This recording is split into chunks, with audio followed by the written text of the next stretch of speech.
जय हिंद। आज हम पढ़ेंगे मध्य प्रदेश की प्रमुख जनजातियों के अंतर्गत कोरकू जनजाति। इसके पहले हम भील और गौंड जनजाति को कवर कर चुके हैं। वो वीडियो आप प्लेलिस्ट में जाके देख सकते हैं। तो ज़्यादा समय ना लेते हुए चलिए वीडियो स्टार्ट करते हैं। कोरकू जनजाति। कोरकू का शाब्दिक अर्थ होता है मनुष्यों का समूह। मनुष्यों के समूह को कोरकू कहते हैं। ये मुंडा या कोलरियन जनजाति की एक शाखा है जो स्वयं को राजपूत वर्ग का मानती है। कोरकू प्रोटो ऑस्ट्रेलाइड जाति समूह का प्रतिनिधित्व करते हैं। उत्पत्ति देखें। कोरकू स्वयं को रावण, महादेव तथा मोला मुलाई का वंशज मानते हैं। मोला मुलाई एक मेल और फीमेल थे। इनकी एक स्टोरी है। फिर कोरकू जनजाति इनको देवी देवता के रूप में पूजने लगती है। मूल निवास भंवरगढ़ सावलीगढ़ जो बैतूल में है, ये उनका मूल निवास है। भौगोलिक विस्तार देखें। सतपुड़ा और उसके आसपास के जंगली क्षेत्रों में ये पाए जाते हैं। जिले देखें तो बैतूल, छिंदवाड़ा, होशंगाबाद, खंडवा, बुरहानपुर आदि जिलों में ये लोग पाए जाते हैं। जनसंख्या देखें तो 2011 की जनगणना के अनुसार कोरकू जनसंख्या 7.31 लाख थी, जो कुल जनजाति जनसंख्या का 4.8% है। और यह मध्य प्रदेश की चौथी सबसे बड़ी जनजाति है। शारीरिक विशेषता देखें तो त्वचा और बालों का रंग काला, आँखें काली, नाक चपटी, होंठ मोटे, शरीर गठीला होता है और इनकी महिलाएं सुंदर होती हैं। सामाजिक और सांस्कृतिक विशेषताएं देखें तो ये सामान्यतः मांसाहारी होते हैं। ये कोदो, सावा, ज्वार, बाजरा आदि इन खाद्य पदार्थों का ज़्यादातर उपयोग करते हैं। इनका प्रिय पेय पदार्थ वो सीड़ू होता है। ये महुए से बनी शराब होती है।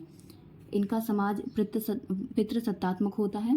पुरुष धोती कुर्ता पहनते हैं और महिलाएं सामान्यतः साड़ी पहनती हैं। और महिलाएं और पुरुष दोनों ही गहना प्रिय होते हैं। सामान्यतः जनजातियां जो होती हैं वो गहना प्रिय और गुदना प्रिय होती ही हैं। चांदी, तांबा, पीतल आदि से इनके गहने बने होते हैं और ये कहा था गुदना प्रिय होते हैं। इनके विवाह देखें। समगोत्री विवाह वर्जित है। दूध लौटावा प्रचलित नहीं है।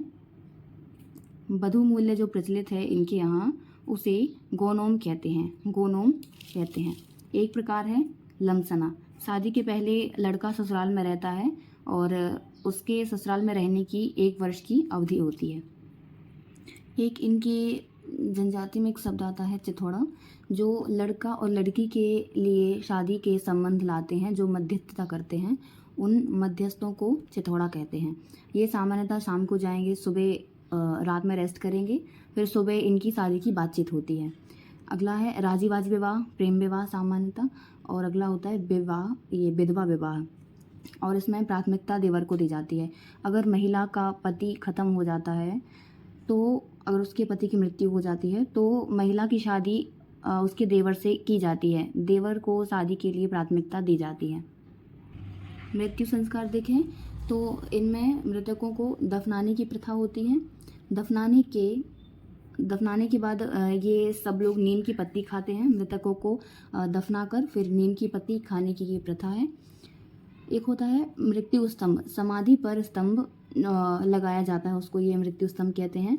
इसे मंडो और सिडोली भी कहते हैं। और एक छोटी सी इनमें प्रथा है सिडोली प्रथा।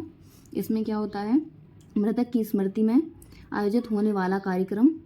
इसमें एक दूसरे को गालियाँ देते हैं और अंत में सामूहिक भोज का आयोजन किया जाता है। इनके सामाजिक संगठन पे ध्यान दें तो इनमें जातीय पंचायत का प्रचलन है, जो 5 प्रमुख लोगों से मिलकर बना होता है। सामान्यतः गांव में जिन्हें पंच कहते हैं और इनमें भी इन्हें पंच कहते हैं। जैसे हो गया पटेल, पंचायत का मुखिया, महाजन जो पटेल का सहायक होता है, चौधरी पंचायत का सूचनाकर्ता। अगला है घेटिया। तो पर्व त्योहारों पर गांव में प्रसाद बांटने का जो काम करता है वो घेटिया होता है। मुकरी, त्योहार पर नाचने गाने वालों को बुलाया जाता है, जिनको मुकरी कहते हैं। अन्य दो लोग होते हैं। एक पड़ियार होता है, तो गांव का वैद्य जो होता है उसे पड़ियार कहते हैं। और इनकी ऐसी मान्यता होती है कि पड़ियार में देवी देवताओं का वास होता है। दूसरा होता है भौमका। तो कोरकुओं का जो पुरोहित होता है उसे भौमका कहते हैं, पूजा पाठ करने वाला।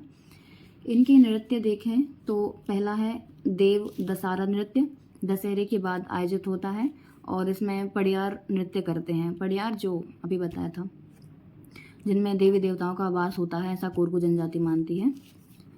दूसरा है चाचरी नृत्य, पुरुषों द्वारा किया जाने वाला ये एक सामूहिक नृत्य होता है। गोगल्या नृत्य चैत्र माह में आयोजित होता है और यह भी पुरुषों का सामूहिक नृत्य होता है। अगला है थापटी नृत्य। थापटी नृत्य जो महिलाओं द्वारा किया जाता है, यह भी एक सामूहिक नृत्य है।